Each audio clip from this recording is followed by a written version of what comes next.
इस वीडियो में आपको क्रूज़ ट्रिप से मुताल्लिक़ सारी डिटेल दी जाएंगी। क्रूज़ ट्रिप कैसे प्लान किया जाए और क्या क्या ज़रूरी है, और वीज़ा कौन सा लेना चाहिए, और रूम कौन सा हो और किस डेक पर हो, क्या क्या चीज़ें ले जाना ज़रूरी है और किस चीज़ की ज़रूरत नहीं, और क्या करना चाहिए और क्या मिस नहीं करना, क्रूज़ पे क्या क्या है और कौन कौन सी एक्टिविटीज़ हैं, और बहुत सी टिप्स एंड ट्रिक्स। अस्सलामुअलैकुम व्यूवर्स, आप सब कैसे हैं? उम्मीद करते हैं आप सब खैरियत से होंगे। हम भी अल्हम्दुलिल्लाह ठीक हैं, मज़े में हैं और इन्जॉय कर रहे हैं। हमारा ये क्रूज़ ट्रिप जो है वो 8 दिन का था, 8 नाइट्स का, और हमारी जो लास्ट डेस्टिनेशन थी वो है इस्तंबुल। आज हम लोग इस्तंबुल पहुंच गए हैं, और ये हमारा जो ट्रिप शुरू हुआ था, ये शुरू हुआ था जद्दा से। जब हम लोग क्रूज़ ट्रिप अपना प्लान कर रहे थे, तब काफ़ी क्वेश्चंस ऐसे थे जिनका हमको जवाब नहीं मिला था और कहीं भी नहीं मिला था। हमने कुछ मिस्टेक्स भी किए हैं, तो इसलिए अब हम आपको वो सब गाइड करेंगे जो कि हमको कहीं से मालूम नहीं हुआ क्रूज़ ट्रिप प्लान करने से पहले। तो आइए डिटेल में स्टार्ट करते हैं। सबसे पहले प्लानिंग की जाती है कि हमें जो है वो कौन सी क्रूज़ में जाना है और कितने दिनों के लिए जाना है, कहाँ जाना है। तो ये सब आपने ख़ुद डिसाइड करना होता है। हम गए थे अरोया से, जिसका ट्रिप जो है वो 3 दिन का भी होता है, 2 दिन का भी होता है, 4 दिन का भी होता है, और ऐसा भी है कि सिर्फ़ और सिर्फ सऊदी के ही जो है वो आपको बीच पे ही घुमा कर और वो वापस ले आते हैं, जिसके लिए किसी दूसरे वीज़ा की ज़रूरत नहीं होती। इनका जो 4 डेज़ का पैकेज है उसमें जो है ये इजिप्ट लेके जाते हैं, और इजिप्ट का शायद शर्म एल शेख या फिर एन सुखना में से किसी एक जगह लेके जाते हैं, और फिर जो है वो वापस जद्दा ही वापस ले आते हैं। लेकिन हमारा जो ट्रिप था वो 8 दिन का था, और हमारी लास्ट डेस्टिनेशन जो थी वो थी इस्तंबुल। सबसे ज़रूरी सवाल जो सबसे ज़्यादा पूछा जाता है कि टिकट के प्राइस क्या थे। तो हमारी टिकट के क्या प्राइस थे वो मैं आपको आगे बताती हूँ। प्राइस जो है वो डिपेंड करते हैं कि आप कितने डेज़ के लिए जा रहे हैं, और लोकेशंस क्या हैं, कि मतलब आप राउंड ट्रिप ले रहे हैं या फिर आपको कहीं और दूसरे मुल्क में रुकना है, या फिर जो है वो आप रूम कौन सा ले रहे हैं। और ऑनलाइन टिकट्स पे जब हमने लिया था तब जो है वो हमें ऑफ़र मिली थी ईद पर, ईद स्पेशल ऑफ़र थी वो, तो हमें उस ऑफ़र पे ऑफ़ मिला था। और यहीं जो है वो सिर्फ़ और सिर्फ टिकट के प्राइस मैटर नहीं करते हैं, इससे आगे अगर आप किसी दूसरे मुल्क में भी जा रहे हैं क्रूज़ के थ्रू, तो आपको वहाँ का भी वीज़ा चाहिए होता है। अब बात कर लेते हैं वीज़ा की, कि वीज़ा प्रोसेस क्या है। आपकी क्रूज़ किस किस कंट्रीज़ में जा रही है उसका वीज़ा आपको चाहिए होता है। कई कंट्रीज़ का जो है वो ऑन अराइवल भी होता है, बट ये डिपेंड करता है कि आपकी क्रूज़ की पॉलिसी क्या है। जैसा कि हमें जो है वो इजिप्ट जाना था, और इजिप्ट के बाद जो है वो हमें तुर्की जाना था। हमने ले लिया था तुर्की का वीज़ा, और हमने जो है वो इजिप्ट का वीज़ा नहीं लगवाया था कि वो ऑन अराइवल होता है। फिर जब हमने जो है वो कस्टमर सर्विस से बात की अपनी अरोया क्रूज़ की, तो हमें पता चला कि नहीं, हमें जो है वो चाहिए होगा इजिप्ट का भी वीज़ा। तो फिर हमने इजिप्ट का वीज़ा भी लगवाया, और फिर उसके बाद हमको पता चला कि हमें जो है तुर्की का भी जो है वो मल्टीपल वीज़ा चाहिए, सिंगल एंट्री वीज़ा नहीं चलेगा। अगर ये बात हमको पता ना चलती तो हम शायद लास्ट डे पे, जिस दिन हमें क्रूज़ में एंटर होना था, हम नहीं एंटर हो पाते। ये अरोया की डिमांड थी, ज़रूरी नहीं है कि हर क्रूज़ की यही डिमांड हो। क्रूज़ की क्या पॉलिसी है वो आप कस्टमर सर्विस कॉल करके पूछ सकते हैं। मल्टीपल वीज़ा हमें क्यों चाहिए था, क्योंकि हमें जो है वो पहले जाना था अंतालिया। अंतालिया के बाद हम लोगों ने नेक्स्ट डेस्टिनेशन जो थी वो हमारी थी बोदरुम, और बोदरुम के बाद जो है वो हमने पहुंचना था इस्तंबुल।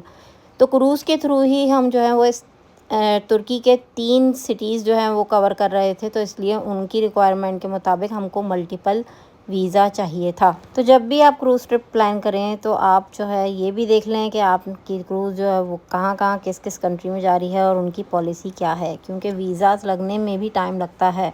हमने टिकट्स बहुत पहले ले लिए थे, इसलिए हमारे पास टाइम था कि हम वीज़ाज़ लगवा सकें। एक मरतबा लगवा के दूसरी मरतबा फिर से लगवाया, फिर इजिप्ट का फिर से लगवाया। तो ये सारे काम जो हैं वो आपके पास टाइम होना चाहिए उन सब चीज़ों का। अब ये हो गई प्लानिंग डन, वीज़ाज़ डन। अब ये कि लेकर क्या जाना है। अगेन वही बात कि आपने किस किस कंट्रीज़ में जाना है, और आपके कितने दिन का पैकेज है, और आपका जो है वो राउंड ट्रिप है, यानी कि अगेन आपने अपनी ही कंट्री में वापस आ जाना है, तो बात अलग है। लेकिन हमें जो है वो तुर्की जाना था आगे, और तो हमें उसी लिहाज से पैकिंग करनी पड़ी थी। आपने कपड़े जो हैं वो डेज़ वाइज भी रखने हैं और वेदर वाइज भी रखने हैं। क्रूज़ में एसी चल रहा होता है, और आप जब ओपन एरिया में जाते हैं तो वहाँ पे गर्मी होती है। हम जब गए थे तब गर्मियाँ थीं, तो बाहर गर्मी थी, अंदर सर्दी थी। और जब हम मेडिटेरियन सी के अंदर दाखिल हुए थे तो फिर सर्दी स्टार्ट हो गई थी, ठंडा मौसम स्टार्ट हो गया था, ठंडी हवाएं चलने लग गई थी। अब बात कर लेते हैं कि कपड़ों के साथ साथ दूसरी क्या चीज़ें रखी जाएँ। तो क्रूज़ के अंदर होता है पूल और वाटर स्लाइड्स वगैरह, वाटर एक्टिविटीज़ वगैरह। तो उसके लिए आपको चाहिए होता है स्विमिंग कॉस्ट्यूम, गॉगल्स एंड जो भी एसेसरीज़ वगैरह होती हैं स्विमिंग की, वो सब आपने रख लेनी है। और स्विमिंग के ग्लासेस एक्स्ट्रा रख लें तो ज़्यादा अच्छा है। और स्विमिंग कॉस्ट्यूम भी, बच्चे हैं, पानी के शौकीन हैं तो ज़्यादा रख लें। अरमान ने भी ऐसे ही किया था कि अरमान को जो है वो टोटली पानी पसंद है, वो दिन रात सिर्फ़ और सिर्फ पानी में होता था। और मैं उसके 2-3 ग्लासेस लेके गई थी स्विमिंग के, और उसने उसकी बेल्ट तोड़ दी थी। अगर आपके साथ छोटे बच्चे मौजूद हैं तो आपको चाहिए कि आप अपने साथ उनके लिए लंच बॉक्स, टम्बलर, फ्लास्क जिसमें हॉट एंड कोल्ड दोनों रह जाता है, तो वो रख लें तो बेटर है, क्योंकि हर वक्त खाना नहीं मिलता और बच्चे किसी वक्त भी कहीं भी कुछ भी मांग लेते हैं। तो आप उसमें जो है कुछ बच्चों के लिए फ़ूड या फिर स्नैक्स या फिर कुछ फ्रूट्स हो गए, वो सब रख सकते हैं। और फ्लास्क में जो है वो आप उनके लिए दूध वगैरह या फिर जूस वगैरह कुछ भी जो है वो आप भर के रख सकते हैं और अपने रूम में ले जा सकते हैं। उसके साथ साथ आप लोगों को बच्चों के लिए जो है वो स्ट्रॉलर भी रख लेनी चाहिए। और अगर आपके साथ कोई भी ऐसा पेशेंट या फिर कोई भी जो है वो बुज़ुर्ग या कोई भी ऐसा मौजूद है जो कि ज़्यादा नहीं चल पाता है, तो आप लोगों को उसके लिए व्हीलचेयर भी रख लेनी चाहिए, क्योंकि यहाँ पर बहुत चलना पड़ता है। रूम से खाना खाने जाने के लिए, किसी भी इवेंट पे जाने के लिए, पूल पे जाने के लिए, कहीं भी जाने के लिए टू मच चलना है। अच्छा, कुछ इलेक्ट्रॉनिक आइटम्स जो थे वो मना थे, जो कि हमको वहाँ जाकर पता चला था कि वहाँ पे बोर्ड लगा हुआ था। जब हम एंटर हो रहे थे वहाँ पर, अपनी इमिग्रेशन करा रहे थे क्रूज़ में अंदर जाने के लिए, तो तब हमें वहाँ पे बोर्ड दिखा था जिसमें लिखा हुआ था कि आयरन ले जाना मना है, चाहे वो आपका हेयर स्ट्रेटनर हो या फिर कपड़ों पे करने वाली आयरन हो, वो मना है। लेकिन हमारे जो है वो लगेज में मौजूद थी आयरन। फिर भी हमने रिस्क ले लिया, क्योंकि हम लगेज कराने के लिए लाइन में लगे हुए थे और फिर उसमें निकाल भी लेते तो हम क्या करते, कहाँ करते। तो हमने अपना लगेज जो है वो भेज दिया और हैंड कैरीज जो है वो अपने पास रखे। हमारे हैंड कैरी में कोई भी इलेक्ट्रॉनिक आइटम नहीं था सिवाय लैपटॉप्स एंड मोबाइल्स वगैरह के। फिर जब हम अंदर गए तो वहाँ पर हैंड कैरीज जो है वो चेक हो रहे थे। तो एक लेडी के हमारे सामने जो है उन्होंने आयरन निकाली, हेयर स्ट्रेटनर निकाला और अपने पास रख लिया कि जब आप इस्तांबुल में जो है वो उतरेंगी तब हम आपको दे देंगे। लेकिन शुक्र है कि हमारे हैंड कैरी में ऐसा कुछ नहीं था।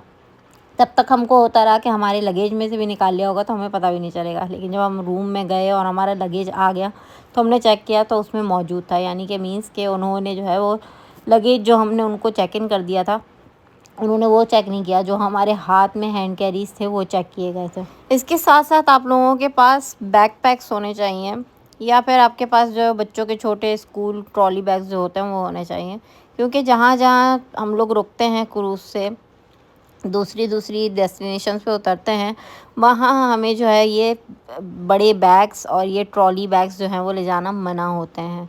हम लोग अपना हैंड कैरी भी जो है वो बाहर नहीं लेके जा सकते थे। तो हमें जितना भी सामान लेके जाना था वो अपने बैकपैक में लेके जाना था। हम जब बोदरूम पहुँचे थे तो हमारा वहाँ का फेमस बोट ट्रिप लेने का इरादा था, जिसमें हमें जो है वो मिडिल ऑफ द बीच पे जो है वो उतारते हैं, जिसमें स्नॉर्कलिंग भी होती है, स्विमिंग भी होती है, सब कुछ। तो उसके लिए हमें अच्छा खासा सामान अपने साथ लेके जाना था, अपने कपड़े वगैरह सब कुछ। तो बैकपैक जो है वो बहुत ज़्यादा भारी हो जाता है, तो इसलिए ज़रूरी है कि आपके साथ जो है वो छोटा ट्रॉली बैग हो, या फिर 2 से 3 हर बंदे के पास अपना अपना बैकपैक मौजूद हो। और इसके साथ साथ जो है वो मेडिसिन ज़रूरी है, ख़ास तौर पे जिनको मोशन सिकनेस है उनके लिए बहुत ज़्यादा ज़रूरी है कि वो वोमिट रुकने की मेडिसिन अपने साथ ज़रूर कैरी करें। और इसके अलावा जो उनके लिए अपनी नीड होती हैं वो, बाकी इमरजेंसी वगैरह के लिए यहाँ पर क्रूज़ में जो है वो मेडिकल रूम मौजूद होता है, तो वो सारी फैसिलिटीज़ यहाँ पे ऑलरेडी मौजूद हैं। और अपने साथ अम्ब्रेला ज़रूर कैरी करें। अम्ब्रेला ऐसे काम आती है कि जब जब जो है वो कोई ब्रिज आ रहा होता है या कोई भी ऐसा, जैसे मेडिटेरियन सी आने वाला था, जैसे हम लोग सुइस कैनाल से गुजरे थे तो तब उधर का व्यू लेना था, तो सब ओपन एरिया में बैठे हुए होते हैं, सामने का जो वो एरिया होता है वहाँ बैठे होते हैं। तो बहुत, हम गर्मी के सीज़न में गए थे तो गर्मी बहुत थी, तो धूप से बचने के लिए आपको ज़रूरी होता है कि आप जो है वो अपने साथ एक अम्ब्रेला कैरी कर लें तो आप इजीली जो है वो अम्ब्रेला के नीचे मज़े से वो सारा व्यू ले सकते हैं। वरना इस गर्मी में आपको वहाँ पे खड़ा भी नहीं हुआ जाएगा, या तो आप पूल में डुबकियाँ लगा लगा के आएंगे जैसे कि वहाँ पे लोग कर रहे थे, या फिर जो है वो आप अपने रूम में वापस चले जाएंगे। अब बात कर लेते हैं रूम की, कि रूम कौन सा लिया जाए और किस डेक पर लिया जाए, यानी कि किस फ्लोर पर लिया जाए। तो रूम जो है वो हमने लिया था जिसमें कोई भी बैल्कनी नहीं थी, किसी भी तरह की कोई विंडो नहीं थी, वो नॉर्मल सा रूम था। और ये 3000 रियाल जो मैंने अबव आपको बताए, ये भी जो थे वो ऑफ़र प्राइस थे, वरना इससे भी ज़्यादा जो है वो चार्जेस लग जाते हैं। हमने वो क्यों सिलेक्ट किया? हमने इसलिए सिलेक्ट किया क्योंकि हमें पता था कि हमने सारा दिन जो है वो बाहर ही घूमना है और क्रूज़ घूमनी है। इतनी बड़ी क्रूज़ है, एक्टिविटीज़ इतनी हैं, फिर अरमान ने पूल में ही रहना है, वो पानी का कीड़ा है, और हमने भी ये सब कुछ करने के बाद सिर्फ़ और सिर्फ रूम में सिर्फ़ और सिर्फ सोने आना है। तो सिर्फ़ और सिर्फ सोने आने के वक्त के लिए हमें जो है वो दूसरे बालकनी रूम की ज़रूरत नहीं थी, जिसके हमें जो है वो चार्जेस जो है वो काफ़ी ज़्यादा पड़ रहे थे, तकरीबन 3000 रियाल से अबव पड़ रहे थे सिर्फ़ और सिर्फ रूम चेंज करने के लिए। आपने रूम अपने लिहाज से, अपनी फैमिली के लिहाज से देख कर लेना है कि आपके कितने पर्सन्स हैं, उनके लिहाज से लेना है। और जो है वो अगर आपके साथ कोई बड़ा है, बुज़ुर्ग है, जिसने रूम में ही रहना है ज़्यादातर, तो आपके लिए बालकनी रूम या फिर स्पेशियस रूम जो होते हैं वो ज़रूरी हैं, तो आप उस लिहाज से अपना रूम लेंगे। अब बात कर लेते हैं कि रूम किस डेक पर लेना चाहिए, मींस कि किस फ्लोर पे लेना चाहिए। तो हमें रूम हमेशा उस फ्लोर पे लेना चाहिए जिस फ्लोर पे कोई दूसरी एक्टिविटी ना हो रही हो, जिस फ्लोर पे सिर्फ और सिर्फ रूम्स हो। हमारा रूम जो था वो 11th डेक पे था। 9 से लेकर 13 तक के डेक पे जो है वो सिर्फ और सिर्फ रूम्स थे, कोई एक्टिविटी नहीं थी, कुछ भी नहीं था। ऐसे में फ़ायदा ये होता है कि आपको डिस्टर्बेंस नहीं होती, आपके फ्लोर पे जो है वो हर तरह का शोर नहीं आ रहा होता, ना ही जो है वो वहाँ की लिफ्ट इतनी बिजी रहती है। और जितना ऊपर हम लोग फ्लोर पे लेते हैं उतनी जो है वो हमें मूवमेंट कम फील होती है। बीच समंदर में आपका अपना इंटरनेट नहीं चलता, आपको अरोया वालों से उनका इंटरनेट बाय करना पड़ता है। अब बात कर लेते हैं कि क्रूज़ पे और क्या क्या था और कौन कौन सी फैसिलिटीज़ थी। क्रूज़ पे था business centre, medical centre, praying room, library, souk, market और डिफरेंट शॉप्स, कैफ़ेज़ से, रेस्टोरेंट्स से, फ़िश मार्केट थी अलग से, आइसक्रीम शॉप्स थी 2-3 डिफरेंट और थिएटर था, ब्यूटी सलून था, स्पा था, ब्यूटी क्लिनिक था, बार थे और डिफरेंट लॉन्चेस थे, जिम था और बार्बर शॉप भी थी। स्मोकिंग एरिया अलग से बना हुआ था, पूल था, अडल्ट्स का अलग था, किड्स का अलग सेपरेट था, जिसमें कि उनकी स्लाइड्स भी थी और दूसरी वाटर एक्टिविटीज़ भी थी। डिफरेंट गेम्स की जगह थी, कुछ राइड्स थी, कुछ गेम्स थे, जिप लाइन भी मौजूद थी जो हम सब ने भी की थी। किसी ने हमारे पुराने व्लॉग्स नहीं देखे आप में से, तो पुराने व्लॉग्स देखें, उसमें से काफ़ी चीज़ें जो हैं वो आपको उधर से भी मालूम होंगी जो यहाँ पर मैंने नहीं बताई हैं। तो आप लोग जो क्रूज़ के व्लॉग्स हैं वो बाकी सब देख लें। इसके अलावा वहाँ पे चैलेंज चैम्बर था, बोर्ड गेम्स थे, कार्ड गेम्स थे, बलूत रूम था, सेलर शोर था, ये बच्चों की एक्टिविटीज़ हैं सारी। इसके अलावा ग्रैंड स्केप भी था, आर्केड गेम्स भी थे, टीन्स स्केप भी था, बीट्स एक जगह थी जहाँ पे म्यूज़िक वगैरह बजता था और ग्लिच वीआर था। और एक और बात जो मैं आप लोगों को बताना भूल गई कि आप लोग अपनी पैकिंग में जो है वो एक वाइट ड्रेस ज़रूर रखिएगा। अगर आप अरोया के थ्रू जा रहे हैं तो वहाँ पर एक वाइट ड्रेस पार्टी होती है, वाइट मिराल पार्टी के नाम से, तो उसमें वाइट ड्रेस पहनना पड़ता है। काफ़ी चीज़ें ऐसी हैं जो कि आपको पुराने व्लॉग्स देखने पे पता चलेंगे जो कि क्रूज़ के हैं, क्योंकि सारी चीज़ें इधर एक इसमें कवर नहीं हो सकती हैं, बहुत लंबी हो जाएगी ये वीडियो, क्योंकि इनके यहाँ बहुत सारी पार्टीज़ वगैरह भी होती रहती हैं। डेली का आपको अखबार मिलता रहता है कि डेली क्या एक्टिविटीज़ होनी है, हर थोड़ी थोड़ी देर में अनाउंसमेंट होती रहती है कि इस डेक पे, इस जगह पे ये एक्टिविटी हो रही है, वो एक्टिविटी हो रही है। तो ये सारी चीज़ें जो हैं और छोटी मोटी और डिटेल्स जो हैं वो बाकी आपको व्लॉग्स में दिखती रहेंगी। अब मैं आपको बताती हूँ कि हमारा टिकट कितने का पड़ा था। हमारा जो टिकट था वो ऑफ पे था, क्योंकि हमने ईद ऑफ़र पे लिया था, उस पर 30% या 40% ऑफ था, एग्जैक्टली हमको याद नहीं है, जो कि था 7780। ये मैं तीनों का बता रही हूँ, अरमान, मैं एंड दानिश। और ये सिर्फ और सिर्फ टिकट है, ना कि इसमें वीज़ा वगैरह कुछ भी इंक्लूड नहीं है, जो कि पर पर्सन बनता है 2593 रियाल्स, सऊदी रियाल्स। ये टिकट 8 नाइट पैकेज का टिकट है जिसमें बेसिक रूम है, और जद्दा से फिर हमें इजिप्ट जाना था। इजिप्ट के 2 सिटीज़ थे और फिर उसके बाद तुर्की, और तुर्की के 3 सिटीज़ थे। तो ये सब मिलाकर फिर हमारा जो है वो 7,780 रियाल तीनों का पड़ा था। इस टिकट में क्रूज़ के अंदर क्या क्या इंक्लूड था और क्या क्या फैसिलिटीज़ हमें मिली थी, वो सब आपको हमारे क्रूज़ के जो व्लॉग्स आ चुके हैं उनमें देखने को मिलेगा। उम्मीद करते हैं आपको हमारे ये व्लॉग, ये वीडियो अच्छी लगी होगी। इससे आपको बहुत सारी मालूमात हासिल हो गई होंगी। जिन्होंने क्रूज़ टूर करना है उनके लिए काफ़ी चीज़ें जो हैं वो आसान हो गई होंगी, ख़ास तौर पर अरबिया वालों के लिए, और उनके लिए जिन्होंने क्रूज़ के थ्रू जो है वो दूसरी कंट्रीज़ में जाना है। लाइक शेयर सब्सक्राइब करना मत भूलिएगा। अपना बहुत ख्याल रखिएगा। फ़ी अमान अल्लाह। अल्लाह हाफ़िज़।